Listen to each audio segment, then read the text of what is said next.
आत्ताच आपण या सुबक गणेश मूर्ती पाहिल्यात त्या गणेश मूर्ती आमच्या वाडीतील सिद्धेश मिस्त्री यांनी बनवलेल्या आहेत। उभरता कलाकार आहे। गेल्या वर्षी त्यांनी 2 गणेश मूर्ती बनवल्या आणि ह्या वर्षी त्याला 6 मूर्तीची ऑर्डर आली आहे आणि या सुंदर गणेश मूर्ती त्याने साकारल्या आहेत। तर ह्या वर्षी तो 6 मूर्ती त्यांनी घडवल्या आहेत। पुढच्या वर्षी त्याला अजून चांगल्या ऑर्डर मिळू दे अशी आपण अपेक्षा करूया। सिद्धेश आमचा पुतण्या आहे आणि तो चांगला मूर्ती कलाकार आहे, तर त्याने छान छान मूर्ती बनवलेल्या आहेत। हे तुम्ही पाहिलातच, आम्ही पाहिल्या मूर्ती खूप चांगल्या मूर्ती बनवल्या त्याने आणि रंगकाम रंगसंगती खूप सुरेख आहे आणि पुढे त्याला अशाच चांगल्या अजून ऑर्डर मिळू दे। दरवर्षी त्याची शाळा हाऊसफुल होऊ दे। पुढल्या वर्षी आमचा गणपती याच्याकडे असेल की आम्ही तुम्हाला 100% खात्री देतो की आमचा गणपती याच्याकडे असेल सिद्धेशकडे। सिद्धेशची कलाकारी पूर्ण आम्ही आता खुश झालो। सिद्धेशचे मोठे काका म्हणजे त्यांच्या वडिलांप्रमाणे सिद्धेशच्या वडिलांप्रमाणे आहेत आणि ते आमच्या गावचे आप्पा, आमचे आप्पा म्हणून आम्ही त्यांना लहानपणापासून ओळखतो। खूप प्रेमळ आणि आमच्या वडिलांसारखे आम्हाला आहेत आणि लहानपणापासून आम्ही त्यांच्याबरोबर खेळलो बागडलो। त्यांच्याबरोबर आम्ही त्यांच्या शाळेत येऊन आम्ही खूप मजा मस्ती करायचो। आप्पा खूप विनोदी आणि भजनी कलाकार, उत्तम पेटी वादक, उत्तम कलाकार आहेत। तबलजी, मृदंगमणी कलाकार सिद्धेश चांगली कला घडवतो। तुमचं नाव पुढे तो काढेल, तुमच्या घराण्याचं नाव तो पुढे रोशन करेल। म्हणजे सिद्धेशच्या ह्या मूर्तीवरून मला नक्कीच वाटलं की तो नक्कीच तुमच्या घराचं नाव पुढे तुमचं वाचलं झालं आहे। तरी तुमची सगळी मुलं चांगली आहेत, योगेश मिस्त्री म्हणा किंवा तुमच्या आणि जे मिस्त्री सगळे तुमचे जे आहेत पुतणे तुमचं मिस्त्री कुटुंब, कलाकार कुटुंब म्हणून आम्ही ओळखतो गावामध्ये। म्हणजे सगळ्या कला तुमच्या कुटुंबामध्ये आहेत। म्हणजे पेटी वादन म्हणू नका, तबला वादन म्हणू नका, मृदंग वादन म्हणू नका आणि कलाकारी बुवा म्हणू नका की अजून म्हणजे सगळ्या कलेमध्ये ते पारंगत असलेली आहे आमचा मिस्त्री, आमच्या मिस्त्री घराणं आमच्या गावामध्ये आहे। याचा आम्हाला खूप गर्व आहे। आज आम्ही तुमच्याकडे आलो म्हणजे हे आम्ही बघितलं काल येऊन की मुलाला कुठेतरी पुढे आणलं पाहिजे। त्या मुलाला आज त्या मुलाकडे 6 गणपती आहेत, उद्याच्याकडे पुढच्या वर्षी त्या मुलाकडे जवळजवळ 10-15 गणपती 20 गणपती असले पाहिजेत आणि आलेच पाहिजे ऑर्डर त्याला या हिशोबाने।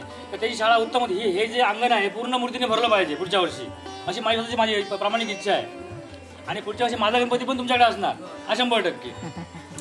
याची मी खात्री देतो। तर सिद्धेशच्या मातोश्री आहे त्याची आपण जरा बोलूया। बोल काय त्यांनी हे कला केले तर त्याचे मला अभिमान आहे। ह्याच्यापेक्षा आणखी त्यांनी पुढे जायचं हीच माझी अपेक्षा आहे।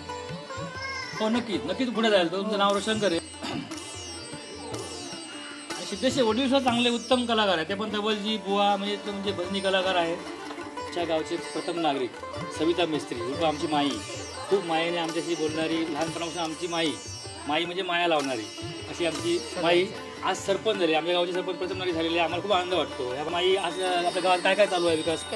रस्त्याची कामं चालू आहे, पायवाटेंची कामं चालू आहे, नळ योजना चालू आहे, सर्व अशी छोटी छोटी कामं अजून चालू आहेत, अजून करायची पण आहे, चालू आहे।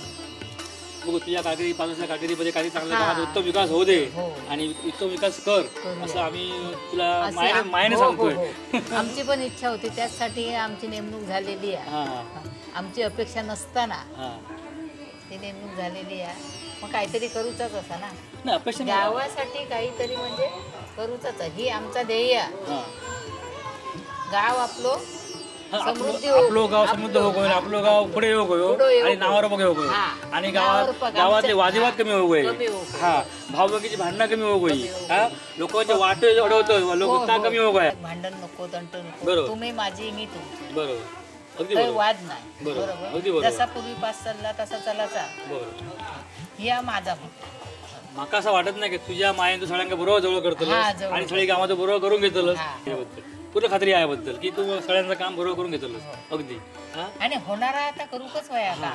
आणि आमका तर पूर्ण आशा की माई आता आमची काहीतरी आमच्या गावाचा विकास नक्की काहीतरी करतली आणि नक्की करणार आणि अशीच अजून 10 वर्ष पुढे 15 वर्ष पुढे सरपंच तुझ्याकडे राहा दे अशी आम्ही अपेक्षा करतो। आता मेन म्हणजे आमका जी ग्रामपंचायत इमारत करूची आहे, नवीन इमारत आणि आम्ही सातारा गावाचा अंतरावरती शहरापासून एकदम जवळ आहे, तरी पण विकासाची वंचित आहे। काही रस्ते खराब, काय सुविधा नाहीत आपल्या गावात, ते सुविधा होऊ याच्या पुढे नक्कीच नाही माहिती कसं जास्त आमचं। अजून काय माहिती आहे, कोण माणूस आता तू का माहिती नाही त्याच्या, तू म्हटलं जावं ह्या काम मी करतो तर तू कधी पुढे जायचा, मग तू कर, त्याच्यात किती वाद झाले कळलं ना, ते वाद मिटून पुढे जाऊन त्या काम केलं। मोठी कामं करून वाद होणार, वांडे मडायला लागणार आणि काहीतरी ते होणार, त्यामुळे आपण वाद मिटवून आपण आपलं पुढे वाटचाल करू गई। माई तुझ्या घरी हरताळकीचा मांड असतो 2 वाडींचा हा मांड आहे हो बरोबर. सगळ्या सुवासिनी येऊन सगळी पूजा करतात. भटजी येतात. ते आम्ही मग अशी बघितलं सगळी पूजा आम्ही पाहिली. तर ह्या मांडाविषयी थोडं सांगू काय हिस्ट्री आहे मांडाविषयी, काय हा मांड कधी सुरू झाला? आमच्या वाडवडिलापासूनच सुरू वाडवडिलापासून हो. आमचं स्वतंत्र आहे. कारण काय माहिती आपण कोणाकडे जाऊ शकत नाही काय नाही, मग माझ्यासाठी सर्व पाहिजे. मग आमच्या हरताळकीचा अष्टमीचा मांड, गोकुळाष्टमीचा हरताळकीचा मांड, ऋषीचा मांड, गौरीचा मांड, हे सर्व मांड आमच्याच घरी असतात. मग आणि ह्या हरताळकीच्या मांडासाठी 2 वाडीची माणसं आहेत. आता उद्या गणेश चतुर्थी आहे, हो त्याबद्दल लोकांना सगळ्या आमच्या वाडी नागरिकांना गावातल्या ग्रामस्थांना शुभेच्छा द्या. तुमच्या सरपंच नात्याने सगळ्यांना शुभेच्छा द्या. उद्या गणपती बाप्पांचं आगमन होणार आहे, तर आता सर्व मंडळींना गावातील सर्वांना हार्दिक शुभेच्छा गणपती बाप्पाच्या. मोरया मोरया गणपती बाप्पा मोरया. मोरया.